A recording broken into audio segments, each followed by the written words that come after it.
welcome to this lesson. So where are we up to this point? So we learned how to write a function. We learned how to write a subroutine. We introduced the three structures of programming. Sequence was self-explanatory. We went into then repetition, and then we introduced the for next loop, and then we introduced the do while loop. Now in this lesson we're going to cover nested loops, which means a loop within a loop. Now we have two types of loops, the for next and a do while, so that gives us four different variations. We can either have a do while within a do while, or a for next within a for next within a do while, or a do while within a for next.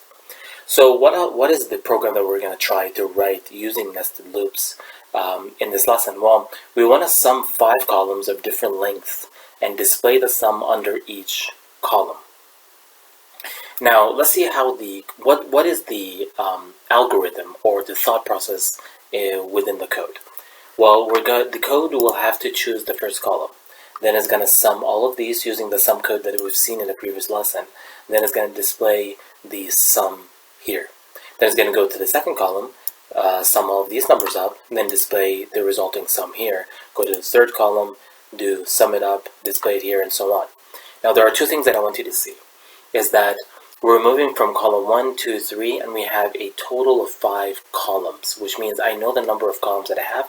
In other words, I know the number of loops. So that tells us that at least the loop that we're going to move in from column 1 to 5 is a for next loop. Now let's actually look at the summing. The summing, when we look at it, we have different length. So we can't use a for next because there's not a constant number of rows that we have. They are of varying length, which means a varying number of rows for each column. But in a previous lesson, we found out that we can use a criteria when that happens. We can use a criteria using a keyword named isEmpty, which means the criteria is if the cell has information in it, keep summing until you reach a cell that doesn't have information in it, break out of the loop and display the resulting sum within that cell. So we have an outer loop that is going to move between column 1, 2, 3, and 4, and we have an inner loop, do loop, that is following the criteria using the keyword isEmpty, that is going to sum all of these up, and when it reaches an empty cell, stops the looping, or therefore the summing, and displays the resulting number underneath the column. It's a very, very simple code, so let's actually start writing it. I already created a module called it nested, and I'm going to say sub nested, and press enter, and I created my sub. So let's actually start with the outer loop. So we set the outer loop, which is going to move between column 1, 2, 3, 4, 5. We already know the number of columns, so therefore we know the number of loops, so we're going to use a for next loop.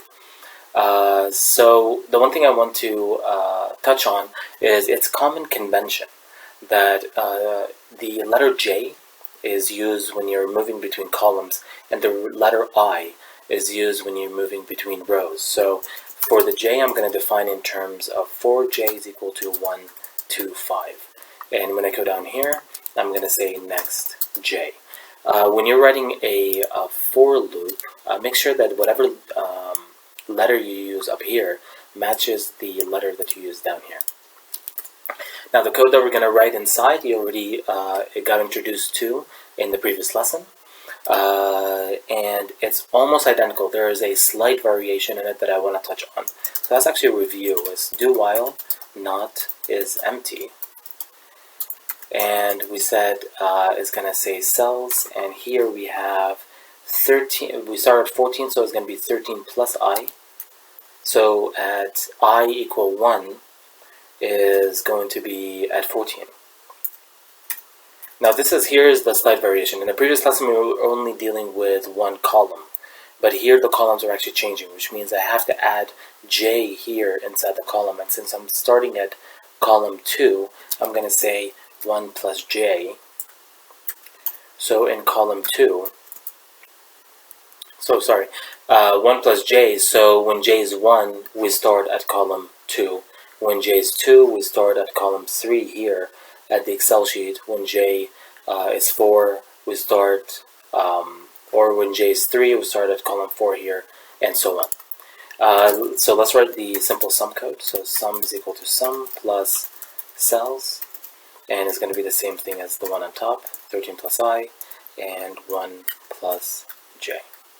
I have an extra parenthesis here. And we said also we need to define this I, right? So we had a sum code for the I is equal to I plus 1. And also we need to close the do loop with loop. And we said that whichever variable you put, you have to actually initialize. So we have to initialize the sum. So sum is equal to 0. And also we have to initialize the I. So I want the I to start at 1. So up to this point, we go through column 1, 2, 3, 4, and 5, and based on this do loop, it sums all of it up.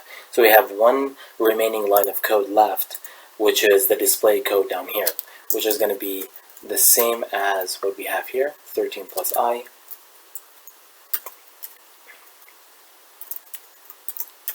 One plus j, and I'm going to say equal to sum.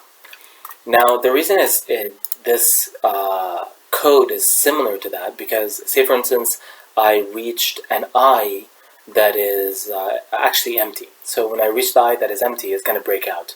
And I wanted to display the sum in that cell that it found empty, which is basically the first cell that it finds, which is the cell at the very, very bottom. So now my code is actually ready. So let's actually go through a couple of loops. So when j is 1, so we go j is 1, initializes I and sum 0. So do while not is empty, cells 13 plus 1 says 14, 14 and 2. 14 and 2 is basically 1. So sum is equal to 0 plus 1. And then it ups to the second, then it sums all of this up. Then it displays the sum here.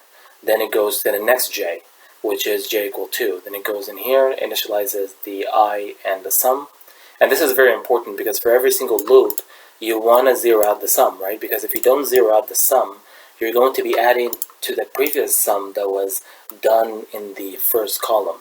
So that's why we have to actually initialize the sum every time we start with a new submission for every for a new column.